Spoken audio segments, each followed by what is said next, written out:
Hi everyone, today I am here with my another new YouTube video and this video is about the languages in the 8th schedule. So today we are going to learn these languages of the 8th schedule with the tricks. Okay, so it will be very easy for you by learning it with the trick. But first of all, I want to say you all that today I am not going to cover all the 22 languages that are in the 8th schedule. Okay, because for that 22 languages I have already made a video. So if you want to see that video, you can watch that. I will give you the link in my description box.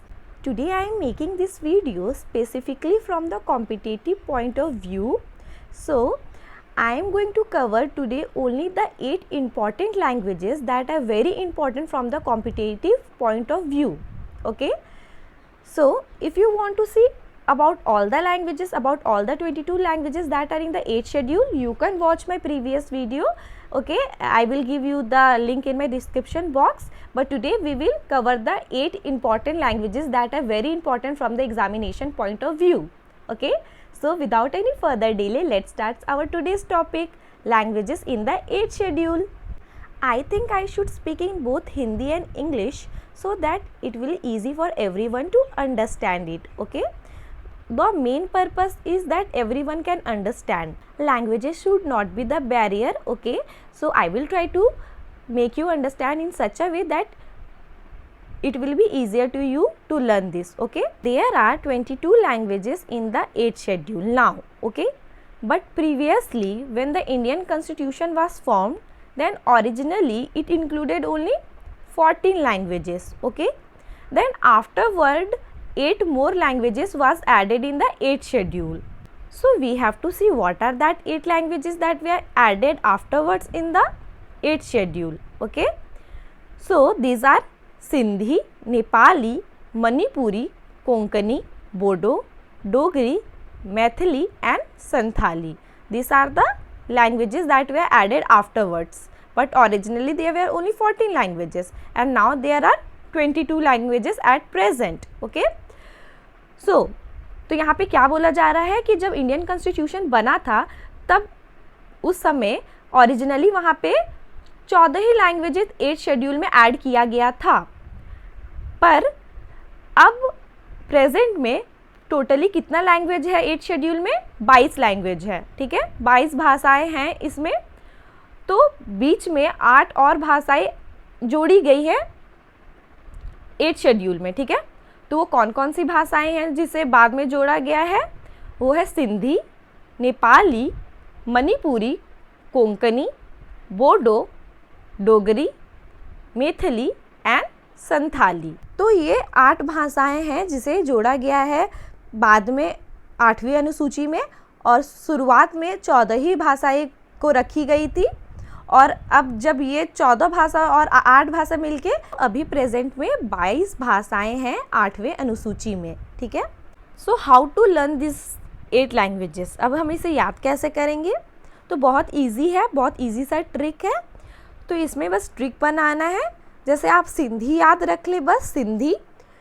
फिर नेपाली, मणिपुरी और कोंकणी के लिए, for Nepali, Manipuri and Konkani हमें क्या करना है? हमें trick बनाना है. सो हम लोग क्या ट्रिक लेंगे नेपाली, मणिपुरी और कोंकणी के लिए? नमक. ठीक है, आप लोग को बस नमक याद रखना है. यू हैव टू रिमेंबर नमक. तो नमक से क्या हो जाएगा? एन से नेपाली, एम से मणिपुरी और के से कोंकणी. तो यहाँ नमक बन रहा है ना. Okay, so namak, you have to remember only namak. Okay, then the other 4 languages are Bodo, Dogri, Maithili and Santhali. So for this the trick is, ये 4 लैंग्वेजेस के लिए, जो ये 4 भाषाएं के लिए क्या ट्रिक हम लोग बनाएंगे? बॉर्ड मास. ये बॉर्ड मास तो बहुत इजी है, सबको पता है ये बॉर्ड मास क्या है, और इजीली बॉर्ड मास से हम लोग को ये चारों लैंग्वेजेस याद रह जाएगा. बॉर्ड मास. ठीक है, बॉर्ड मास से बोडो, डोगरी, मैथिली एंड संथाली. बी से बोडो, डी से डोगरी, एम से माँ से मैथिली और एस से संथाली. ठीक है, तो हम लोग क्या याद करेंगे ये 4 लैंग्वेज कैसे? बोर्ड मास. ओके, बस बोर्ड मास हम लोग को याद रखना है। तो बस हमें सिंधी याद रखना है, फिर नेपाली, मणिपुरी और कोंकणी के लिए हमें क्या ट्रिक याद रखना है, नमक, और बोडो, डोगरी, मैथिली एंड संथाली के लिए हमें क्या याद रखना है, बोर्ड मास। तो इससे हमें पूरे 8 भाषाएं याद रह जाएंगी जो कि 8वीं अनुसूची में है। Okay, so by this trick we will remember all the 8 languages that are in the 8th schedule. I think यहाँ तक सबको समझ में आ गया है। So let's move further. So I have made a chart for you so that it can be easy for you to remember all this, as what I am going to tell you now is very important from the examination point of view. So as you have learned all the 8 languages from the trick, now you have to learn that where these languages are predominantly spoken in, the year in which these languages were added, and the most important in this 4 is the amendments. Okay, the amendments by these languages were added in the 8th schedule. तो ये 8 भाषाएं हम सीख लिए हैं trick से कि कैसे इसे याद रखना है। फिर हमें देखना है कि ये कहाँ सबसे ज़्यादा बोली जाती है, ये कौन से ईयर में इसे ऐड किया गया था, और ये कौन से संशोधन मीन्स अमेंडमेंट संशोधन से जोड़ा गया है इसे 8th शेड्यूल में, 8वीं अनुसूची में। ठीक है, तो अब हम आगे बढ़ते हैं। So the Sindhi, Sindhi is predominantly spoken इन, तो सिंधी अब ये भारत का लैंग्वेज नहीं रहा है, it is not an Indian language, it is spoken in Pakistan. Okay, so it is spoken in the country of Pakistan. Sindhi languages is added in the year 1967 and it is added by the 21st constitutional amendment act. Okay, तो ये बहुत important है कि जो सिंधी है वो अब भारत में नहीं बोली जाती है, सिंधी ज़्यादातर बहुत मतलब पाकिस्तान में बोली जाती है। और ये कौन से ईयर में इसे लागू किया गया था, 1967 में, और कौन से संशोधन से, 21वें संशोधन से इसे लागू किया गया था। Now the next is Nepali. तो ये जो नेपाली लैंग्वेज है it is mostly spoken in Sikkim and parts of West Bengal. Okay, and it was added in the year 1992 and the amendments by which it is added is 71st Constitutional Amendment Act. So ये जो नेपाली है ये सिक्किम और कुछ parts of West Bengal में बोला जाता है, और ये 1992 का ईयर में ऐड किया गया था, और ये 71st अमेंडमेंट एक्ट से ऐड किया गया था। The next is Manipuri. Manipuri हमें सबको पता है कि मणिपुर में सबसे ज़्यादा बोला जाता है, और ये भी 1992 के ईयर में ऐड किया गया था, और ये भी 71st कॉन्स्टिट्यूशनल अमेंडमेंट एक्ट से ऐड किया गया था। Okay, then Konkani. Konkani is predominantly spoken in Goa and the parts of Karnataka. It was also added by in the year 1992 and it was added by the amendment कौन से संशोधन से, 71st कॉन्स्टिट्यूशनल अमेंडमेंट एक्ट। तो देखिए हमें नेपाली, मणिपुरी और कोंकणी को अच्छे से याद रखना होगा क्योंकि ये तीनों में बहुत कुछ कॉमन है। The year is common and the amendment is common. Only this languages are spoken in different states. बाकी सब ईयर और अमेंडमेंट सेम है, तो ये तीनों कॉमन है, तो इसे हम अच्छे से, कॉमन है तो याद रख सकते एक बार में। और हमें जैसा कि पता है पहले भी सिंधी, हम लोग बस सिंधी याद किए थे, तो यहाँ सिंधी भी अलग है, ठीक है, और ये तीनों साथ में है जैसा कि हम लोग ट्रिक से याद किए थे। तो यहाँ पे भी ये सेम ईयर और सेम अमेंडमेंट से पास हुआ है, बस ये अलग अलग स्टेट में बोला जाता है।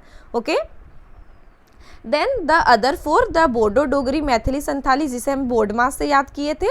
सो the Bodo is spoken predominantly in the Assam and West Bengal, and it was added in the year 2003 and it was added by the 92nd Constitutional Amendment Act.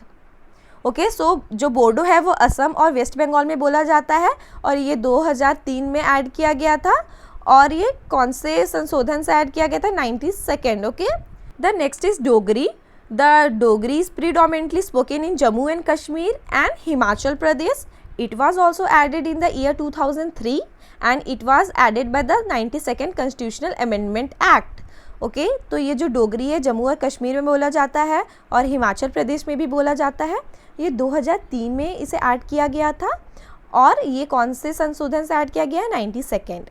The next is Maithili. So Maithili is predominantly spoken in the parts of Bihar and it was also added in the year 2003 and it was also added by the 92nd Constitution Amendment Act. Okay तो ये जो मैथिली है ये कुछ parts of Bihar में बोला जाता है। ये 2003 में इसे ऐड किया गया था और ये भी 92nd संशोधन से ऐड किया गया है। The last one is Santhali and the Santhali is predominantly spoken in the by the Santhal tribe in Jharkhand, Bihar and West Bengal. It was added in the year 2003 and it was added by the 92nd Constitutional Amendment Act. So as I am repeating this year and this amendment, so I think it will be easy for you to remember it. Okay. So these four, Bodo, Dogri, Maithili and Santhali, they also have the common year and common amendments. So it will be very easy for you to remember this. Sindhi is only different. Okay. So अब और एक trick है कि हम कैसे याद रखेंगे कि कौन से अमेंडमेंट से हुआ है, क्योंकि सबसे इम्पॉर्टेंट तो यहाँ पे अमेंडमेंट है। The most important is are the amendments by which this languages are added in the 8th schedule. तो अब इस अमेंडमेंट को कैसे याद रखना है? So Sindhi 21st constitutional amendment act से, Nepali, Manipuri, Konkani 71st constitutional amendment act से और Bodo, Dogri, Maithili, Santhali 92nd constitutional amendment act से। तो यहाँ पे भी एक ट्रिक है। सो लेट्स सी कि देखो सिंधी के लिए हम लोग सिंधी ऐसे भी अलग याद रखे थे सिंधी, यहाँ पे भी हम लोग सिंधी को अलग याद रखे हैं। तो यहाँ हम लोग 21st याद कर लेंगे सिंधी का 21st। ओके तो 21st को हम लोग क्या बोलते हैं? 21। ओके 21 तो स आ रहा है ना 21, तो स से सिंधी। ठीक है। देन नेपाली, मणिपुरी, कोंकणी और बोडो के लिए 71st। ठीक है 71st कॉन्स्टिट्यूशनल अमेंडमेंट एक्ट। और ये जो चार है बोडो, डोगरी, मैथिली और संथाली, तो इसमें 92nd कॉन्स्टिट्यूशनल अमेंडमेंट एक्ट। तो यहाँ पे ट्रिक क्या है? ट्रिक है कि देखो जब हम 21st और 71 को जोड़ते हैं तो क्या आता है? 92nd आता है ना। तो हम लोग अगर सिंधी का तो बोल ही चुके हैं, 21 से स से सिंधी, ये याद रख सकते हैं। और हम लोग को इसके लिए कोई ट्रिक नहीं है, there is no trick for Nepali, Manipuri, Konkani. तो हम लोग 71st बस याद रखना है, 71st कॉन्स्टिट्यूशनल अमेंडमेंट एक्ट। और जब हम सिंधी का और ये 3 लैंग्वेजेस का नमक का जब हम लोग ऐड करेंगे तो क्या आएगा? 92nd। तो इससे हमें क्या याद रह जाएगा? जो बोडमास है मीन्स बोडो, डोगरी, मैथिली, संथाली, उसका क्या है? जब हम लोग ये 2 को ऐड करेंगे तो 92nd निकल जाएगा। तो ये बहुत ज़्यादा ईजी है ना। So it is very easy and very important also. So this all for today. If this video is little helpful to you also, then please like, share and subscribe my channel.